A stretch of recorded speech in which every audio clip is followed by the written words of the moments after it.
जमीनची कब्जा करण्याचा हा त्यामधला एक भाग आहे, ते मूळ भाग नाही आहे. मूळ बरं. भाग असा आहे की ते आपण त्यासाठी हे समजायचा विषय काय आहे, हं. तो आसाममध्ये काय झाला होता ते स्टडी आपल्याला केली हो, पाहिजे. हो. आसाममध्ये जे आसाम आंदोलन झाला होता हां. ते कशासाठी झाला होता? तिथे बांगलादेशी रोहिंग्या घुसपेट ते सीमावर्ती क्षेत्र आहे म्हणून ते मोठी संख्येमध्ये घुसले बरोबर. आणि त्यांचे ते लोक आहेत त्यांना नंतर कळला का रे ते आसाम आमच्या हातामधून गेला, आम्ही सुरक्षित नाही आमच्या देशामध्ये. ते त्यांची सामाजिक परिवर्तन बदलला, त्यांचे लॉ अँड ऑर्डर सिच्युएशन बदलली, त्यांचे पॉलिटिकल इक्वेशन बदलली. म्हणून ते ते ते AGP त्यावेळेचे युवक आणि सामाजिक संस्थांनी आंदोलन सुरू केला. हजारो लोक त्यामध्ये मयत गेले, हत्या झाली आणि 12 वर्ष आंदोलन चालला आणि नंतर ते AGPची सरकार आली, घुसपेटियाने पार काढले.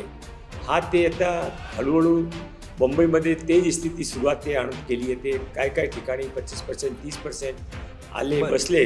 ते कुठून आले? हा काही नॅचरल पॉप्युलेशन ग्रोथ नाही आहे, हा प्लान पॉप्युलेशन ग्रोथ आहे. तर ते पॉप्युलेशन ग्रोथचा परिणाम काय ते कोणाचे बघायचे असेल तर आसामच्या बघायच्या, बंगालमध्ये आज काय चाललं बघायच्या. आपण वेळेवर जागृत झाले नाही तर हाताबारून स्थिती निघून जाते आपल्याकडून.